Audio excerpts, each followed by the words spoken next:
Welcome back to Shire Travels. In this one, I'm taking you back overseas. We are going to the beautiful Loire Valley in France. This is an area that is very popular for its chateaus, wine, beautiful French countryside, cheese, and those picturesque, quintessential French towns. Now, apologies if I pronounce any of the places incorrectly. I say if, I guarantee I will.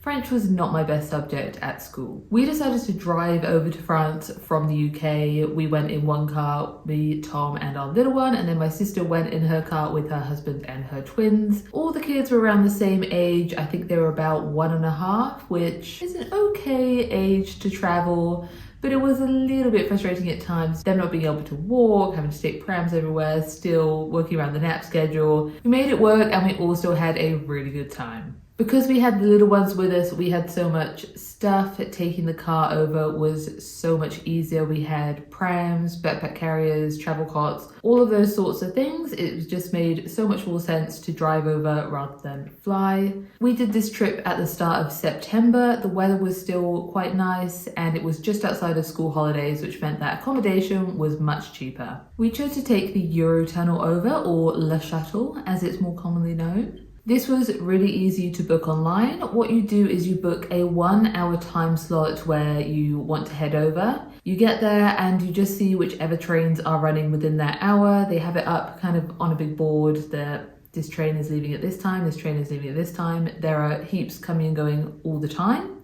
It's all done very orderly, really clear signage exactly where you need to go to get on the train. French authorities will check your passport and stamp it before you get on the train. From memory, the cost was around about £95. Now, we only did one way. We decided to get a ferry back. Depending on the time of day that you went and the day of the week you went, it could be a bit cheaper or more expensive. Once you've had your passport stamped and you're ready to go, you drive onto the train, which is pretty cool, and you park up, and then there's kind of announcements and stuff which tell you exactly what's going on, what to do with your car. It takes around 30 minutes to get over to Calais. During that time, you can actually get out of your car, you can walk around the train area. There's some parts where you're above the tunnel so you can see out the window. It is quite stuffy when you're on the train, and with the motion as well. I know I felt a little bit motion sick, so just bear that in mind. Once the train gets over to the other side, you drive out and you are on your way. You don't need to stop at any sort of passport control or anything like that. We were quite surprised to see a petrol station as soon as we got off the tunnel, and petrol there was €4 a litre, which is round about $7.50 Australian a litre. So we don't know how good we've got it. We headed straight to the town of Bernay, which was about 4 hours from Calais. We arrived there, just checked in, jumped straight in the pool with the kids and tried to relax after a big day of traveling. The accommodation was great. It was just a B&B. The only kind of negative thing was that the staircase to get up to the bedrooms was very steep and twisty, which isn't ideal when you're carrying kids and all their stuff. Breakfast the next day was good. They had a really big conservatory area out the back where you could help yourself to all the breakfast, which in France is always an event with so many beautiful pastries. The next day we headed to the Loire Valley, which was about a 3.5-hour drive from Bernay. We stayed in an Airbnb called Le Refuge, which was in a very small town village called Shire. It was pretty central to the main sites in the Loire Valley, so we decided to base ourselves there for a few nights. Before we could check into our accommodation, though, we decided to go to Saumur, and we walked up to the castle there. We didn't go into the castle. Instead, we decided to have a picnic at some small gardens which are next to it. There's lots of picnic benches, and you can actually look out over the whole city there.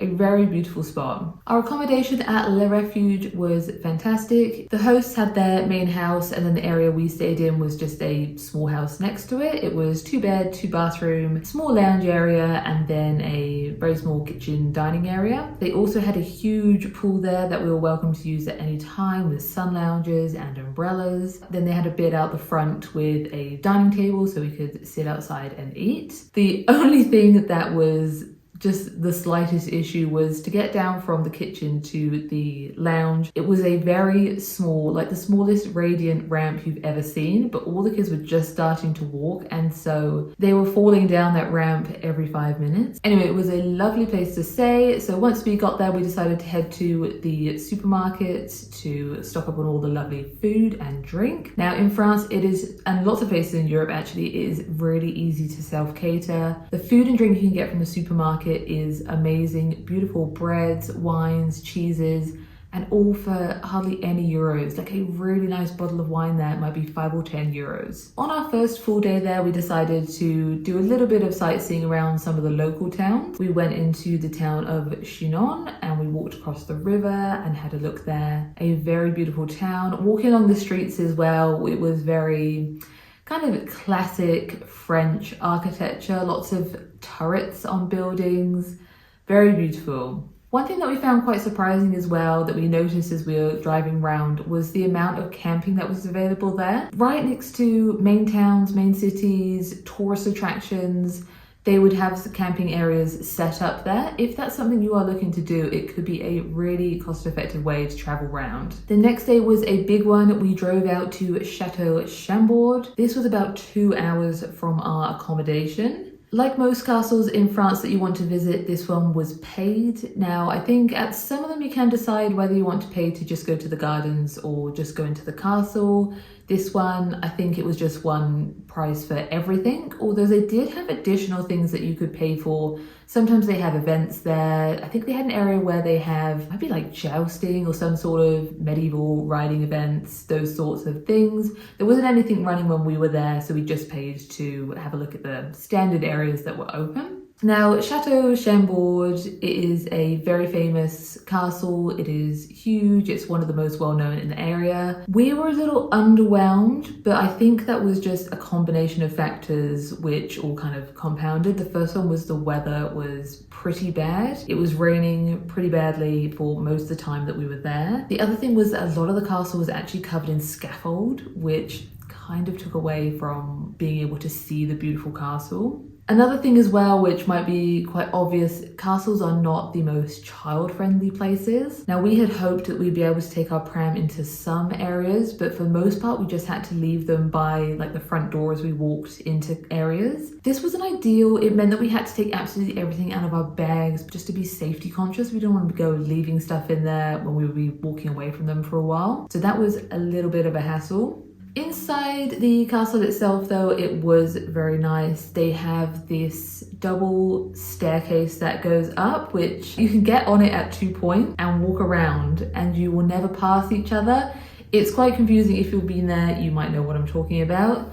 We walked into some of the other rooms there, had a bit of a look around. We went into the carriage room as well, which was just so over the top, French, royal, impressive. That was really interesting to see. We walked up to some of the towers at the top as well, but with the rain and the scaffold, it wasn't the most kind of picturesque vibe. The grounds there, they were quite nice, but we did see better on the trip. I think overall it would be somewhere that we just would need to go back to, I think, to try and get the best of it. When the kids are a bit older, maybe when they have events on, it's not raining, there's no scaffold, those sorts of things. Overall, it was still nice. It was just a very big day. The next day we went to one of our favorite spots, and that was Chateau de Villandry. This was about 35 minutes from Chenez, which was kind of the area that we stayed in. The gardens there were absolutely beautiful. If you look on Google Maps, I'll put a picture in now, you can see, even from here, just how stunning they are. So neat and symmetrical. It is really nice to look at. Now, when you go in there, you can pay to go into the castle or pay to go to the gardens or both. We decided to just do the gardens because that's really what we wanted to see.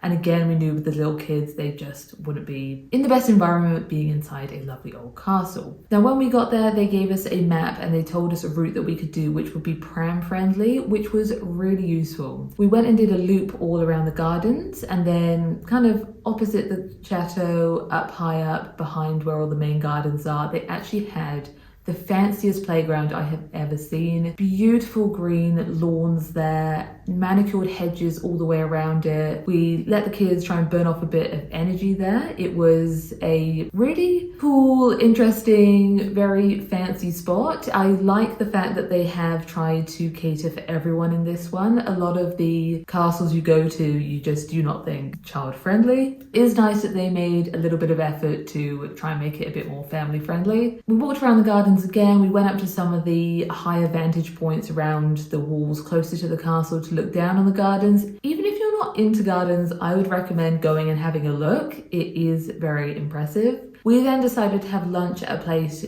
just outside the chateau, and I think it was, from memory, pretty good, but it was just tourist tax. It was quite expensive. That afternoon, we decided to just hang out at our accommodation and enjoy the beautiful pool there. They also had a couple of donkeys and chickens, so we just enjoyed the afternoon exploring the accommodation. The next day we said goodbye to my sister and her family. They were heading back to the tunnel and we were going to head north and hop on a ferry. That would just drop us at a point in the UK that would be slightly closer to my parents. We had a little bit more time with our sleeves than my sister did. We went and visited Chateau Genonchu. On the way to our ferry, it's about an hour from where we were staying in the Loire Valley. We didn't have much time there. Again, we just paid to see the gardens. We didn't bother going into the castle. The gardens there, they were pretty nice. We pretty much went there to get a nice picture of the castle over the river. I'm sure if you Google Loire Valley, this is one of the main ones that will come up. It's got lots of beautiful archways over the river here. There's lots of nice spots to get some beautiful photos. We took a few pictures and then we left. It was paid to get in, but the car parking was free, I'm pretty sure. We then did a really big drive. It must have been about 4 hours up to Cherbourg, which is in the very north of the area. We had hoped to be able to see some of the World War I and World War II history there because we drove quite close to the American cemetery in Normandy. If you've seen Saving Private Ryan, it's the cemetery that they show at the start of that. I'd actually been there on a school trip and it is quite incredible to see. It is quite moving.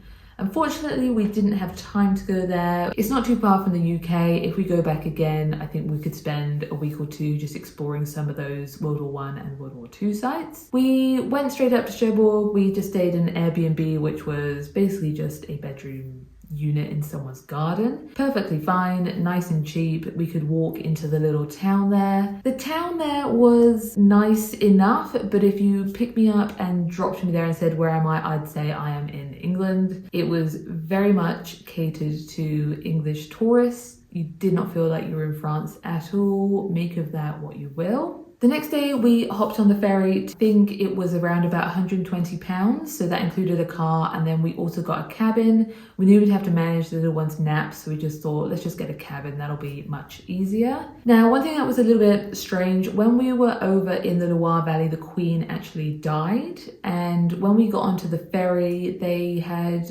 closed a lot of the entertainment and things like that because the Queen had died. I guess it is a significant event, but I'm just not sure why the Queen dying meant that people couldn't watch a movie in the cinema on a ferry. Anyway, it was still a pleasant journey. There were plenty of places to eat and walk around on the ferry. They had a really big kids playroom too, which was well utilized. That's the end of our road trip through France. We absolutely loved it. We definitely are going to go back because we barely scratched the surface. We were there for about a week overall. It was a fairly cheap trip as far as traveling goes. As I said before, it is very easy to self-cater in places like this, and there's lots of places to camp. If you're looking to do van life Europe, definitely check out the area. Even in the tourist hotspots like the Loire Valley, there were so many places to camp. We'll definitely be heading back to France at some point. I would love to check out the south coast of France. I think that would be absolutely beautiful.